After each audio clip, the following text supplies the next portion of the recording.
आवाज आपकी, खबर हमारी। आप देख रहे हैं न्यूज 24 उल्लासनगर। उल्लासनगर की बालकंजीबारी स्कूल संस्था को 1974 में सरकार से 10 एकड़ जमीन 1 रुपए किराए पर मिलती थी।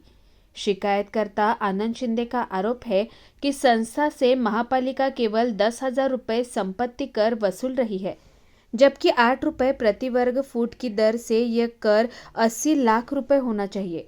शिंदे ने दावा किया कि संस्था जमीन का उपयोग किराए पर देकर अन्य गतिविधियों के लिए कर रही है। शिकायत के बाद महापालिका के कर विभाग ने जांच शुरू कर दी, लेकिन मनपा आयुक्त विकास ढाकने ने उचित कार्रवाई का आश्वासन दिया है। इस संदर्भ में संस्था के पदाधिकारियों से संपर्क करने की कोशिश की, मगर संपर्क नहीं हो सका। हमारे यहाँ पे बालकंजी बारी ट्रस्ट नाम की संस्था है, जो वहाँ पे स्कूल और मनोरंजन के कार्यक्रम वगैरह चलाने के लिए महाराष्ट्र शासन ने उनको 99 साल के लिए भाड़ा करार किया, भाड़े से दिया हुआ है। 10 एकड़ जगह है। 10 एकड़ जगह में वहां पे बालकंजी बारी ट्रस्ट ऐसा नाम दिया हुआ है, जो कि सिर्फ 14 साल के बच्चों के लिए मनोरंजन, स्कूल्स, खेलने के लिए जगह, प्लेग्राउंड, ये सब चीजों के लिए वहां पे दिया गया है। लेकिन हम लोगों ने कारपोरेशन में टैक्स विभाग के मार्फत माहिती लिया। वहां पे हम लोग ने माहिती हमको ऐसी मिली कि ये लोगों ने 1974 का जो करार किया था, उसके बाद से अभी तक इन्होंने वो पूरे जगह का टैक्स नहीं देते हुए सिर्फ मात्र 5,000, 10,000, 11,000, 15,000 इस तरीके से, मतलब अलग अलग तरीके से ये लोगों ने बिल भरा है, जो कि एकदम ही मतलब करप्शन केस में आ जाता है, शक के घेरे में आता है कि ट्रस्टी लोगों ने करोड़ों रुपए महानगर पालिका का डुबाया, लेकिन महानगर पालिका का नींद ही नहीं खुला। उनको दिखाई नहीं 10 एकड़ जगह, और वो लोग सिर्फ 10,000 रुपए ऐसा ले रहे थे। 6,000, 5,000 फुट का जगह 5 लाख स्क्वायर फीट है। उसमें से ओपन लैंड जो है वो 4,50,000 के लगभग है फुट, और 40,000, 45,000 तक स्ट्रक्चर है वहां पे। इन सबको अगर हम मिलाते हैं, ओपन लैंड का टैक्स आज के तारीख में 8 रुपए 90 पैसा, और आरसीसी स्ट्रक्चर का 25-30 रुपए, और पतरे का कुछ 18 से 20 रुपए, इस तरीके से ये लोग कारपोरेशन को टैक्स लेना है। लेकिन हम लोगों को बड़े दुख के साथ कहना चाहते हैं कि कौन से अधिकारी थे, कौन से कारपोरेशन के मालमत्ता कर के विभाग के लोग थे, जो इतने सालों से मतलब अपना आंख बंद करके वो पैसा वसूल कर, अगर वो पैसा आज अगर वसूली होते तो वो करोड़ों में जमा होता था और हमारे लोगों के लिए, हमारे शहर के डेवलपमेंट के लिए काम आता। हमारे हिसाब से अगर हम 50,000 वॉल का कैलकुलेशन करते हैं तो कम से कम 60 से 70 लाख रुपए साल का टैक्स आना चाहिए। अगर हम हिसाब करेंगे 40-50 साल का तो कम से कम 30-32 करोड़ होता है। तो इतना पैसा जब भी महाराष्ट्र शासन ने आपको भाड़ा करार जब एग्रीमेंट किया, उसमें उल्लेख किया गया है वहां पे कि आपको ये लैंड लेने के बाद में कोई भी ड्यूज नहीं रहना चाहिए, कोई यूएमसी का हो या कोई भी सरकारी रहे, उसका कोई भी ड्यूज आपको पेंडिंग नहीं रखना है, देना है। लेकिन ये लोगों ने महाराष्ट्र शासन को मूर्ख बनाकर, मिसगाइड कर ये सब पैसे ट्रस्टी लोगों ने आज तक भरे नहीं। फिर आखिर जो यहां से जो बालकंजी बारी से जो इनकम आता था, या स्कूल से जो प्राइवेटाइज है, स्कूल जो प्राइवेटाइज है, अनएडेड है, उसमें से ये लोग अवा के सवा फीस लेते। प्राइवेट स्कूलों में इनको जब सरकार ने जमीन फुकड़ में दी है तो इनको स्कूल के मतलब फीस में भी बहुत कम रखना चाहिए, जैसे गरीब बच्चे, हर समाज के लोग पढ़ने चाहिए।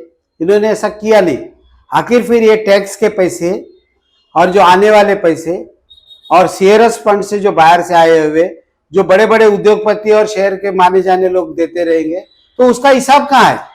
ये लोग न चैरिटी कमिश्नर को हिसाब देते न महाराष्ट्र शासन को हिसाब देते।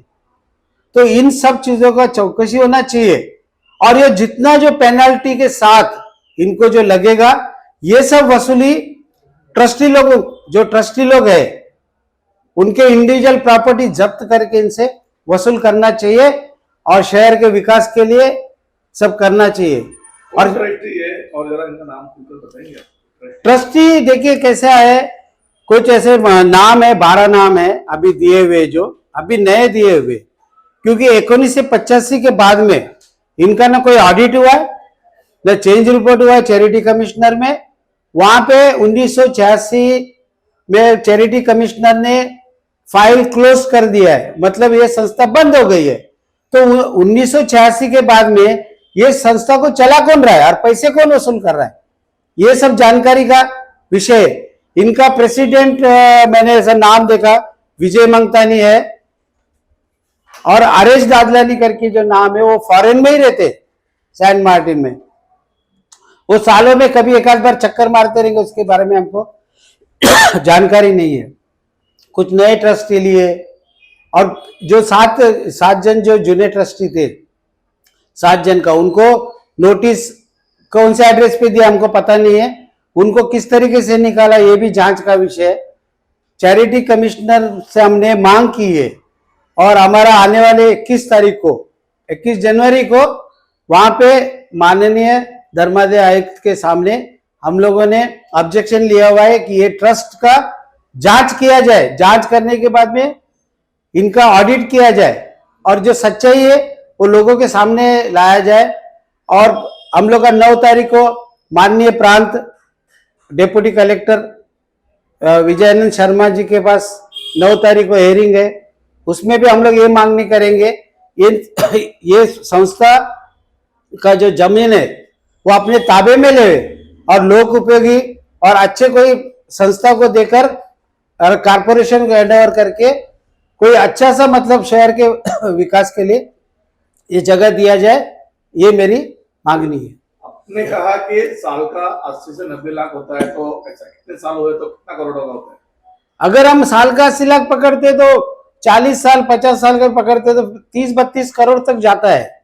अभी वो वसूली का वो उनका भाग है, कारपोरेशन का। कारपोरेशन कितना उनको माफ करती है, या जैसे अभी मतलब 10,000 लिए कि आने वाले कल में भी कुछ ऐसा थोड़ा बहुत लेके ऐसा हमको दिखा देंगे। लेकिन अगर ऐसा कुछ हुआ तो हम लोग जनता के सामने लाएंगे और जनता को साथ में लेके जन आंदोलन करेंगे। और ऐसा यही प्रॉपर्टी नहीं, उल्लासनगर में दूसरे भी प्रॉपर्टी है जो उसका भी जांच होना चाहिए, क्योंकि कंपनी आई हुई यहाँ पे जीआईएस मैपिंग प्राइवेट कंपनी को दिया गया है, वो सब मतलब करती है। तो वो लोग तो जीआईएस मैपिंग मतलब गूगल सर्च में से पता चलता है आज के तारीख में। तो ये इनको 10 एकड़ जगह इन लोग सोए थे क्या जीआईएस मैपिंग वाले? ये सब जांच का विषय है, इनको तुरंत जांच करना चाहिए वहां पे जाकर और दंडात्मक कार्रवाई करना चाहिए ट्रस्टियों पे। ट्रस्टियों ने अनदेखा करके, ये हमारी पहली मांगनी है।